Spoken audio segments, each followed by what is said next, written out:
여러분은 살면서 누군가의 말 한마디에 기분이 좋아졌던 경험이 있으신가요?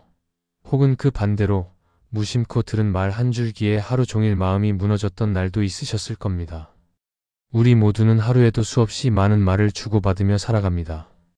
그런데 이 말이 단순한 정보 전달을 넘어서 때로는 사랑이 되고 때로는 상처가 되며 그 사람의 마음을 비추는 거울이 된다는 사실을 얼마나 자주 떠올리고 계신가요?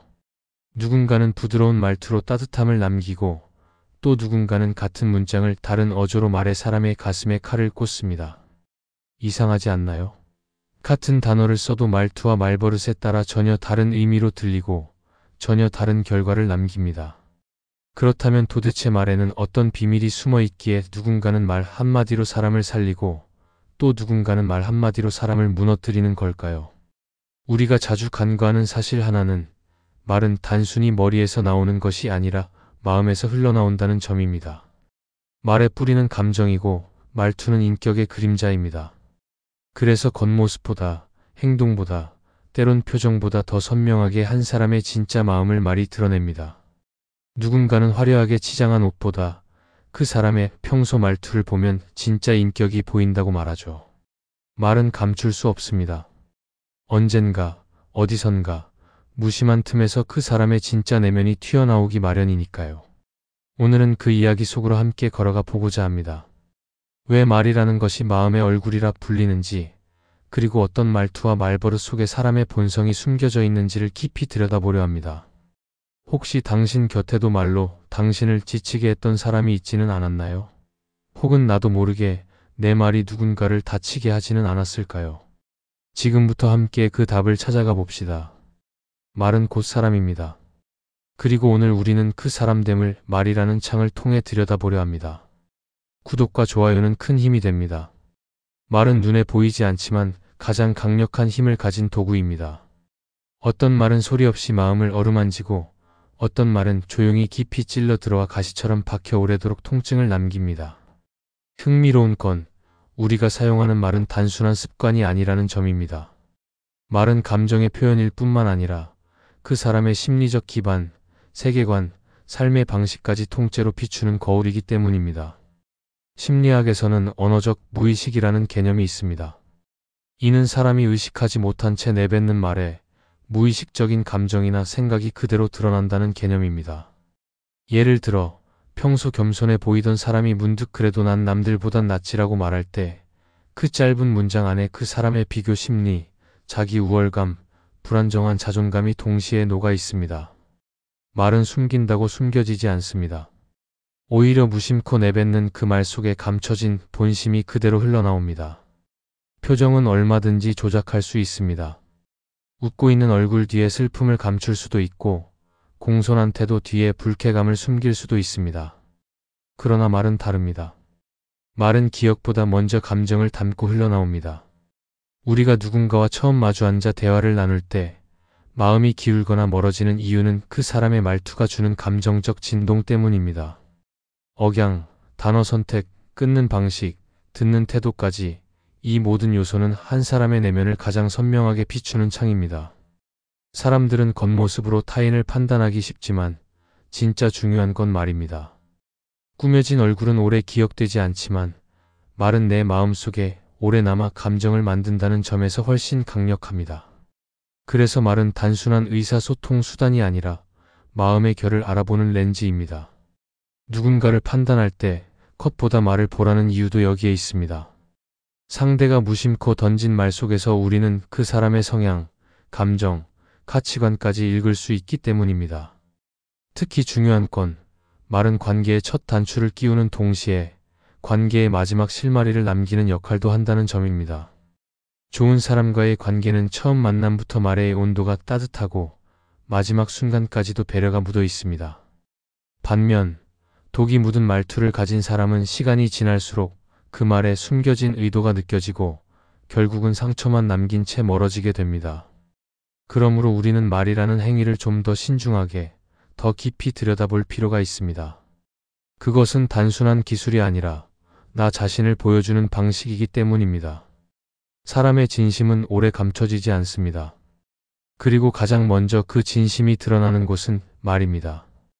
당신이 어떤 사람인지 말이 먼저 알고 있습니다. 그래서 결국 사람은 말로 드러나고 말로 기억되며 말로 사랑받거나 외면받습니다. 누군가의 말투가 처음부터 낯설게 느껴졌다면 그것은 감정이 먼저 경고를 보내고 있는지도 모릅니다. 그리고 그 경고를 무시하면 언젠가는 상처라는 이름으로 돌아오게 됩니다. 말은 감정의 진동입니다. 그리고 우리는 매일 그 진동 안에서 누군가를 믿고 또 누군가를 멀리하게 됩니다. 이제부터는 그 진동을 무시하지 마세요. 당신의 마음이 느낀 그 미묘한 차이가 진짜를 가려내는 가장 정확한 나침반이 될 수 있습니다. 우리는 매일 누군가와 대화를 나눕니다. 안부를 묻는 인사에서부터 깊은 고민을 털어놓는 이야기까지 모든 대화는 말이라는 도구를 통해 이어집니다. 그런데 이상하게도 어떤 사람과의 대화는 끝나고 나면 마음이 편안해지고 어떤 사람과의 대화는 오히려 자존감이 깎이고 기운이 빠집니다. 왜 그럴까요? 그 이유는 바로 그 사람의 말버릇에 있습니다. 말버릇은 그 사람의 인격과 정서를 오랜 시간에 걸쳐 형성한 심리적 패턴이기 때문입니다. 예를 들어, 걔는 좀 별로야, 쟤는 내가 봤을 때 이상해와 같이 늘 타인을 평가하는 말투를 가진 사람이 있습니다. 이들은 대화의 목적이 공감이나 나눔이 아니라 분석과 판단이라는 틀 안에서 사람을 바라봅니다.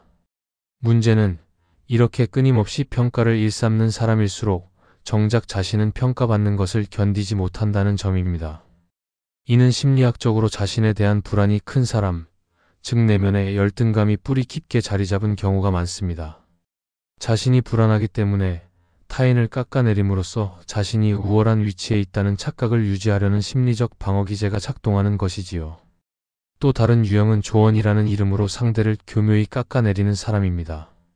난 그런 상황이면 그냥 딱 정리했어, 나는 절대 그렇게 안 해라고 말하며 자신의 판단력이나 결단력을 강조하는 듯하지만 실제로는 상대의 감정을 무시하고 상황을 경시하는 말입니다.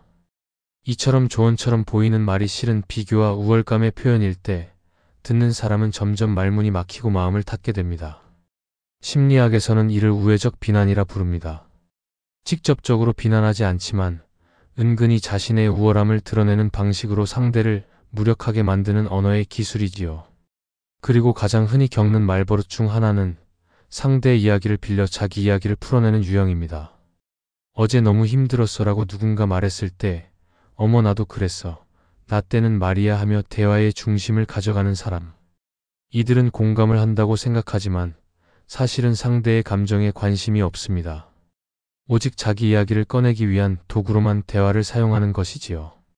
이런 사람들과의 대화는 위로가 아니라 피로를 남깁니다. 말은 하고 있지만 정작 아무 말도 듣고 있지 않다는 느낌이 들기 때문입니다. 가장 조심해야 할 말버릇은 그게 뭐 그렇게 힘든 일이야 라는 식의 말입니다. 이 말은 조용하지만 가장 강한 비수가 되어 상대를 찌릅니다.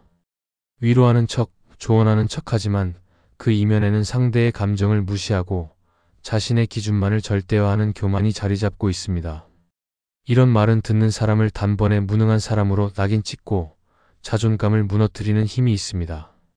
그래서 누군가의 말 한마디에 갑자기 말문이 막히고 왜 내가 이 말을 꺼냈을까 하는 후회가 밀려올 때 우리는 이미 그 말 속에 숨은 심리적 공격을 받은 셈입니다. 마지막으로 살펴봐야 할 유형은 항상 결과 뒤에 나타나는 사람입니다. 그럴 줄 알았어, 내가 그럴까 봐 그랬잖아와 같은 말은 위로를 가장한 우월함의 표현입니다. 이들은 조용히 기다렸다가 상대가 실수하거나 실패했을 때 비로소 등장해 마치 예언자처럼 행동합니다. 그러나 이 말은 실제로 아무런 도움도 되지 않으며 상대의 후회 위에 올라서려는 심리에서 비롯된 것입니다. 철학자 몽테뉴는 말했습니다. 과거를 들추는 말은 지혜가 아니라 교만이다. 누군가가 힘들어할 때 그 사람의 자책감에 기름을 붓는 말은 결코 지혜로울 수 없습니다. 그것은 관계를 망치는 말이자 인간됨을 무너뜨리는 언어입니다. 말버릇은 하루아침에 형성되는 것이 아닙니다. 그 사람의 내면과 감정이 오랜 시간 축적되어 만든 결과물이기 때문에 어떤 말투를 쓰는 사람인지를 들여다보면 그 사람의 인격을 짐작할 수 있습니다. 그리고 이 말버릇은 아무리 꾸며도 결국 언젠가는 무의식적으로 튀어나옵니다. 따라서 우리는 말만 잘 들어도 그 사람이 어떤 사람인지 그리고 나와 어떤 관계를 맺게 될 사람인지를 미리 알 수 있는 셈입니다. 어떤 사람과의 대화는 이상하게도 늘 내가 작아지는 느낌을 남깁니다. 처음엔 따뜻하고 친절해 보였는데 시간이 지날수록 말에 뭔가가 걸립니다. 말투는 공손한데 듣고 나면 괜히 기분이 나빠지고 나 자신이 부족해 보이고 어딘가 모르게 움츠러듭니다. 이럴 때 우리는 본능적으로 느낍니다. 아, 이건 단순한 대화가 아니라 지배라는 이름의 관계 게임이 시작된 거구나. 말은 칼이 되고 그 칼은 가장 부드러운 방식으로 상대를 내려찍습니다. 이때 사용하는 도구는 바로 언어적 권력입니다. 말에는 힘이 있습니다. 그리고 어떤 사람은 이 힘을 단순한 소통이 아니라 우월감의 도구로 사용합니다. 나는 솔직한 사람이라서라는 말로 시작하는 그들의 말은 사실 솔직함이 아닙니다. 그것은 자기 정당화를 위한 포장이고 그 속에 숨겨진 건 타인을 찌르기 위한 공격성입니다. 솔직함은 감정을 있는 그대로 말하는 태도이지만 그것이 타인을 짓밟는 방식으로 흘러간다면 그것은 더 이상 진실함이 아니라 폭력입니다. 이런 사람들은 말의 권력을 즐깁니다. 자신의 직설적인 말이 타인에게 어떤 영향을 미치는지를 알면서도 그 효과를 이용해 자신이 우위에 있다는 착각을 유지하려 합니다. 그들의 말은 종종 난 원래 이런 사람이야. 내 성격이 좀 직설적이긴 해요라는 문장으로 마무리됩니다. 이 말은 단순한 자기 설명처럼 보이지만 사실은 자기 변명입니다. 내가 너를 상처 입혔지만 그건 내 본성이니까 어쩔 수 없다는 무책임한 선언이자 정서적 지배를 정당화하는 방식인 것이죠. 심리학적으로 볼 때 이런 언어적 지배는 단순한 말버릇이 아니라 권력욕의 표출입니다. 타인을 조용히 무너뜨리며 스스로는 죄책감 없이 깨끗하게 남으려는 교묘한 심리적 조작입니다. 자신은 비난하지 않았다고 생각하지만 듣는 사람은 자신이 부정당하고 있다는 감정을 명확하게 느낍니다. 그래서 말은 내용보다 말투와 태도가 더 중요합니다. 그 사람의 언어 습관 속에 자신이 얼마나 상대를 지배하려는 욕구가 담겨 있는지를 보여주는 결정적인 단서들이 숨어 있기 때문입니다. 철학자 쇼펜하우어는 예의 없는 진실은 칼날 없는 단검이 마음을 깊이 찌른다고 했습니다. 말은 날카롭지 않아 보여도 그 의도에 따라 사람의 자존심을 정확히 겨눌 수 있습니다. 예의라는 건 단순한 거칠애가 아니라 상대의 감정을 존중하는 마음에서 나오는 것이며 진실함이란 그 감정을 함께 짊어질 준비가 되어 있을 때만 진짜가 됩니다. 그러니 나는 진실을 말했을 뿐이라는 말은 때로 가장 비겁한 방패가 되기도 합니다. 왜냐하면 진짜 솔직한 사람은 자신의 말이 남긴 상처에 대해 끝까지 책임지는 사람이기 때문입니다. 말을 통한 지배는 대화를 가장한 권력의 행사입니다. 듣는 사람은 자기도 모르게 그 말에 동조하거나 말문을 닫거나 자기 자신을 작게 만들게 됩니다. 대화라는 장은 평등한 공간이어야 합니다. 그러나 말에 지배욕이 스며들면 그 공간은 위계가 생기고 감정의 흐름은 막힙니다. 결국 남는 건 상대의 침묵과 무력감뿐입니다. 그래서 우리는 늘 질문해야 합니다. 이 대화는 나를 키워주는가? 아니면 나를 조용히 깎아내리는가?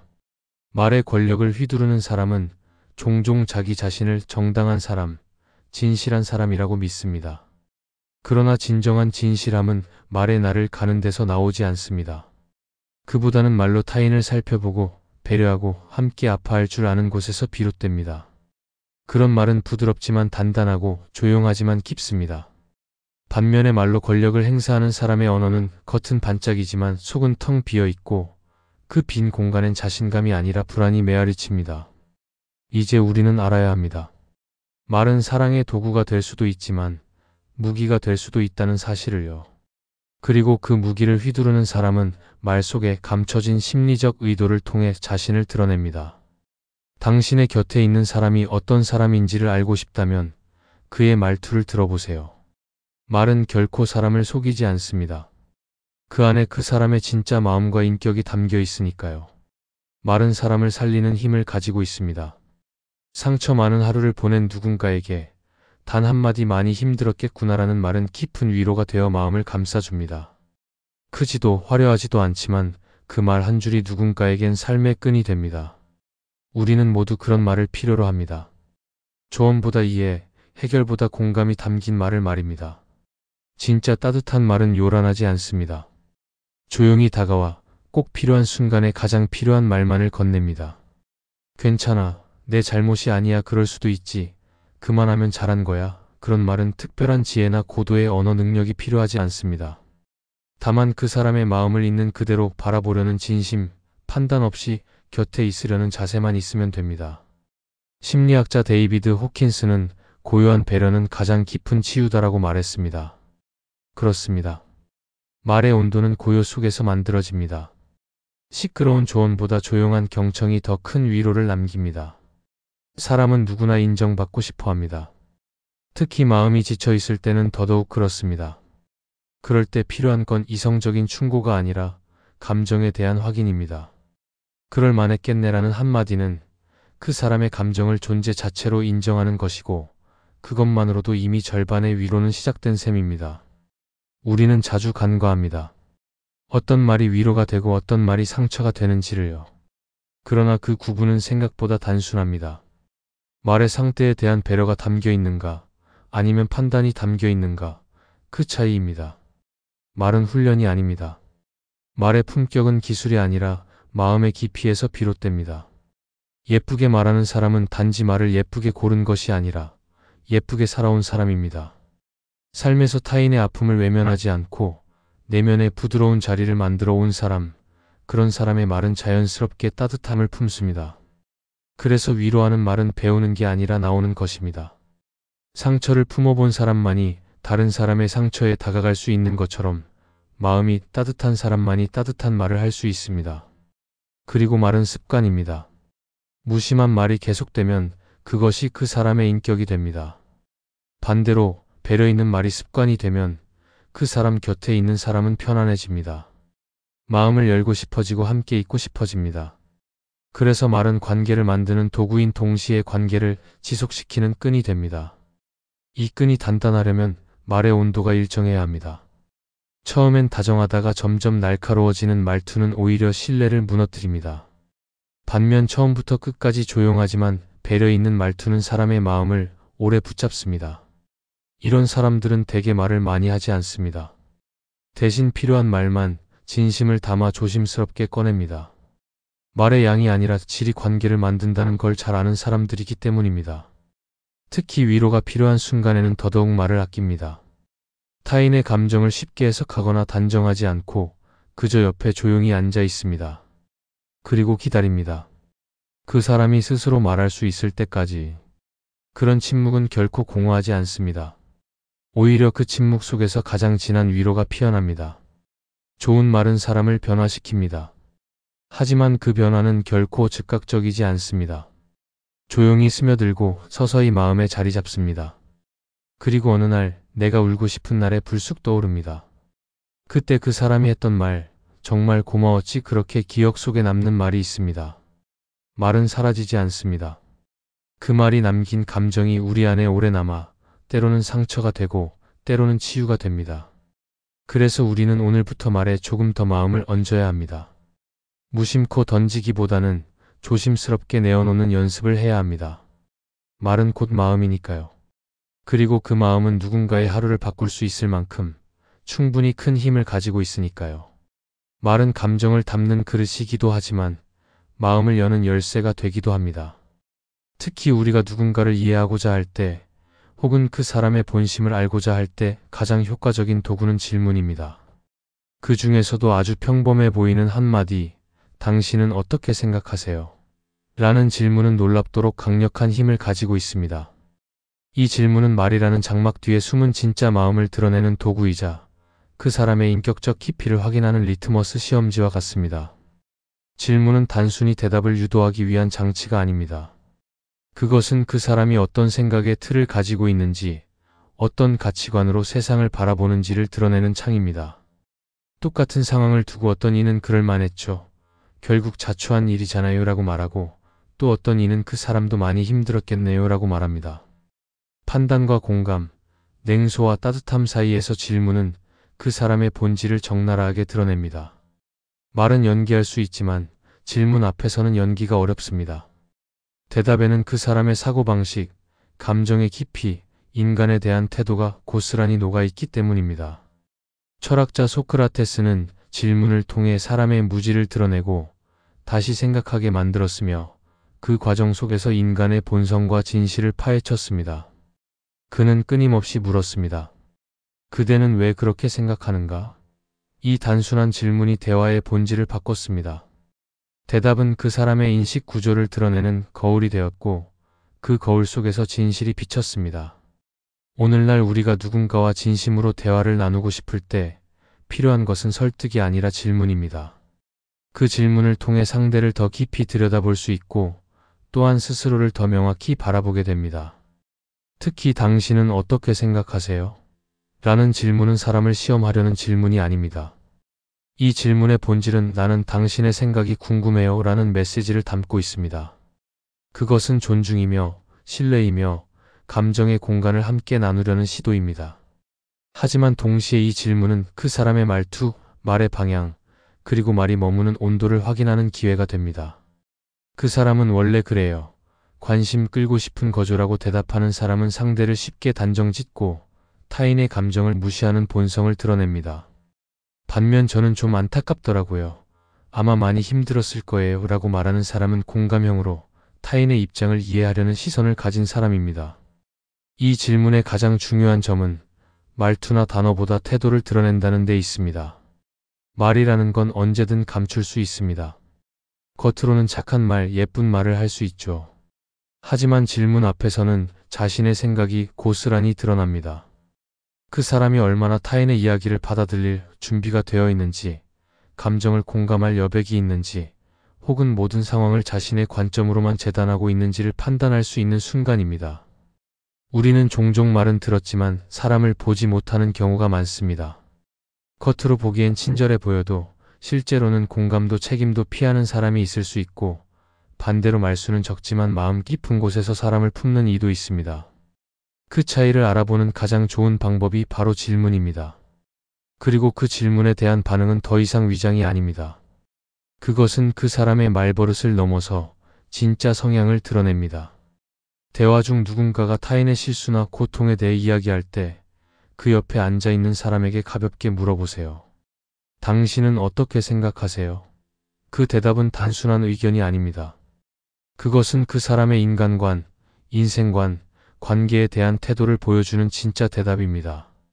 그리고 그 대답 하나만으로도 우리는 그 사람과 얼마나 가까이 있어도 괜찮은 사람인지 혹은 조심해야 할 사람인지 판단할 수 있게 됩니다. 말은 감정을 꾸밀 수 있습니다. 그러나 질문은 그 감정을 벗기고 본심을 드러냅니다. 누군가를 이해하려는 당신의 노력은 이 질문 하나에서 시작될 수 있습니다. 그리고 그 질문이 품은 따뜻함은 어느 순간 당신이 누군가로부터 받게 될 대답 속에서도 그대로 되돌아올 것입니다. 사람은 하루에도 수없이 많은 말을 하며 살아갑니다. 인사처럼 스쳐가는 말도 있고 오래도록 마음에 남아 흔적이 되는 말도 있습니다. 누군가의 말에 위로받은 기억이 있다면 그 말은 단순한 문장이 아니라 진심이 담긴 마음의 선물이었을 겁니다.